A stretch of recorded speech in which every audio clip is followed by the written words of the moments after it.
Seis Sigma, estadística, innovación. Este y muchos otros temas más los veremos aquí en PXS Radio. Iniciamos ahora. Hoy estamos en nuestro primer podcast de PXS y vamos a hablar sobre un tema que son las pruebas de hipótesis. ¿Cuál tipo o cuál prueba usar en qué situación determinada? Tenemos aquí a Franklin Acuña, instructor de Greenbelt de cursos de Seis Sigma en PXS. Y vamos a empezar primero saludando. ¿Cómo está, Franklin? Bien, Ariel.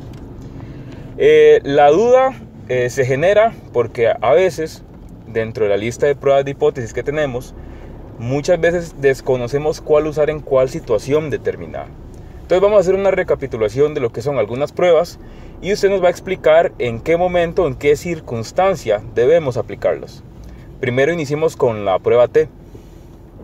Ok, la prueba T es una prueba que en esencia lo que busca es determinar comportamientos de promedios.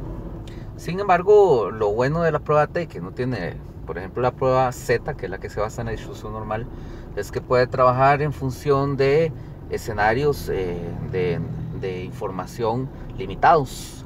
Esos escenarios de información limitados generalmente son dados por una muestra.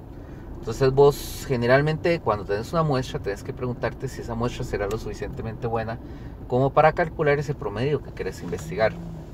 El tema aquí es que la muestra hay veces, dependiendo de su tamaño, puede permitirte calcular cosas como la desviación estándar.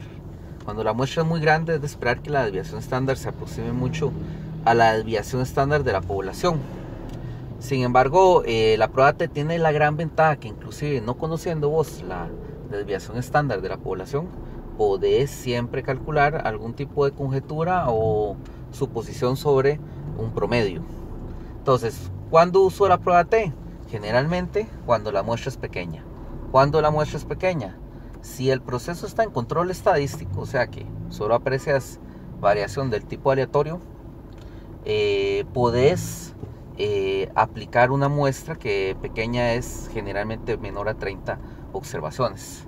Mayor a 30 observaciones estando en control se supone que es una muestra grande y el promedio y la desviación estándar de la muestra son suficientes como para calcular cualquier tipo de prueba de hipótesis. Ahora bien, el rollo cambia cuando estamos hablando de un proceso que no está en control estadístico o inclusive que no conoces si está en control del todo. Entonces ahí siempre la prueba T es muy buena, puesto que te puede funcionar para calcular también algún tipo de conjetura que estás haciendo sobre un promedio sin conocer datos de la población. Ese es ahí donde radica el principal valor de la prueba T. Ok, muy bien. Mencioné al principio una comparativa con lo que sería la prueba Z. En ese caso, ¿cómo haríamos para determinar que la circunstancia, la situación que en este momento tratamos de validar necesita una prueba de este tipo? La prueba Z y la prueba T son hermanas, por así decirlo. Inclusive la distribución T-Student, que es donde se aplica la prueba T, es cuando tenemos escenarios de muestras grandes, tiende a comportarse muchísimo como una distribución normal. De hecho, se dice que al infinito tiende a comportarse como una normal. Sin embargo, la diferencia es esa, lo que les comentaba hace un rato. Si yo conozco el comportamiento de la desviación estándar poblacional, yo puedo aplicar una prueba Z, y eso sí, teniendo muestras de buen tamaño. Por lo que hay que recordarse entonces que hay que tener el rigor estadístico de calcular los tamaños de muestras de una forma técnica, adecuada.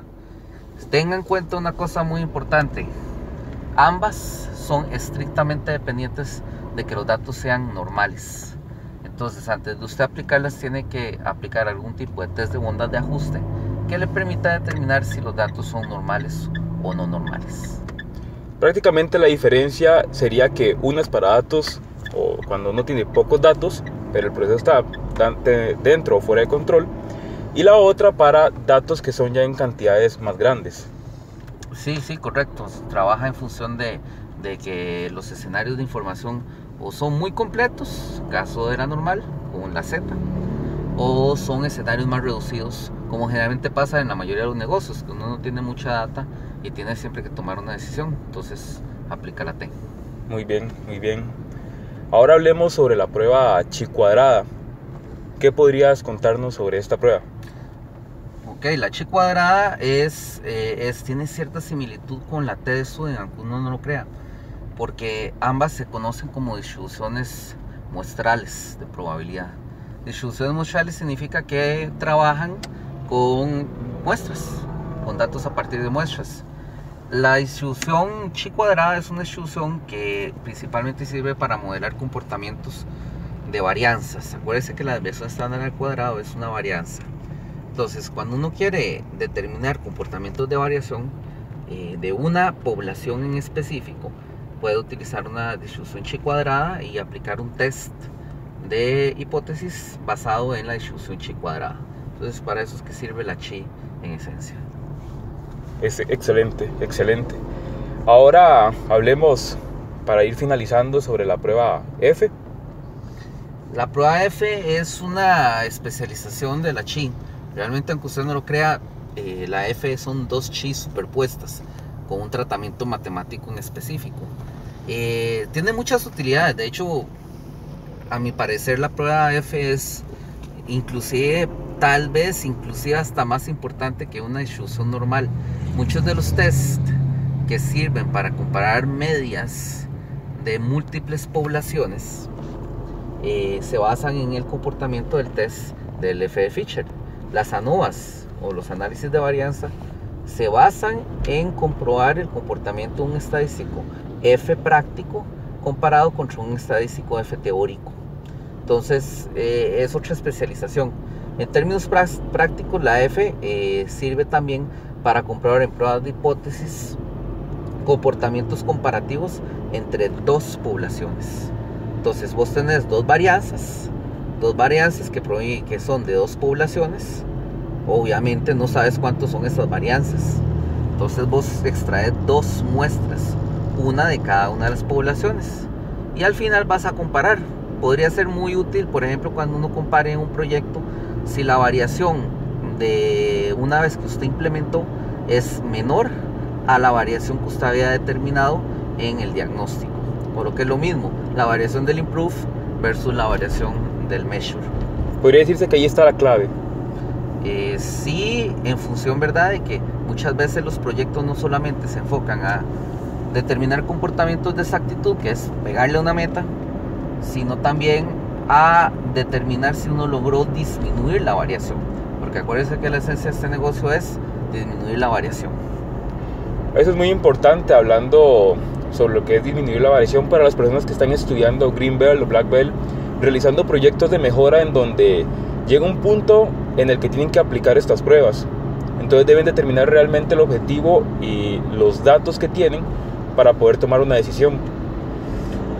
Sí, generalmente cuando uno está preparando un charter de proyecto, obviamente una de las labores más importantes es definir el goal del proyecto.